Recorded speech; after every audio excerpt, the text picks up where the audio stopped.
आगे बढ़ेंगे और खबर शामिल कर लेंगे लाहौर से। हमारे लाहौर से ब्यूरो चीफ अजीम चौधरी की रिपोर्ट के मुताबिक जहां पर हमसाए मां जाए बन गए दरिंदे, हमसाए मां जाए बन गए दरिंदे, कूड़ा फेंकने के मामले पर झगड़ा, घर में घुसकर नौजवान पर तशद्दुद किया और कान काट दिया। थाना नवाकोट के इलाके में कूड़ा फेंकने के मामले पर झगड़ा, घर में घुसकर पूरी फैमिली पर तशद्दुद, नौजवान का कान काट दिया।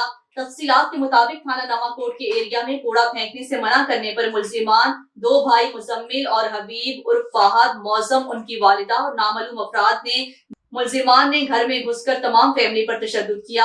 अफसोस, मोहल्लेदार तो इज्जत आबरू के मुहाफिज होते हैं, लेकिन ये मोहल्लेदार दरिंदे बन गए और नौजवान पर तशद्दुद करके कान काट कर लहू लुहान कर दिया। थाना नवाकोट में तशद्दुद के शिकार नौजवान के वालिद की दरख्वास्त पर मुकदमा दर्ज कर दिया गया। दफात 354 और 452 दफात दर्ज की गई हैं। ताहाल दो मुलजिमान मुजम्मिल, हबीब उर्फ फहद और मौजम गिरफ्तार कर लिए गए हैं। मुलजिमा इफ़त ताहाल फरार हैं।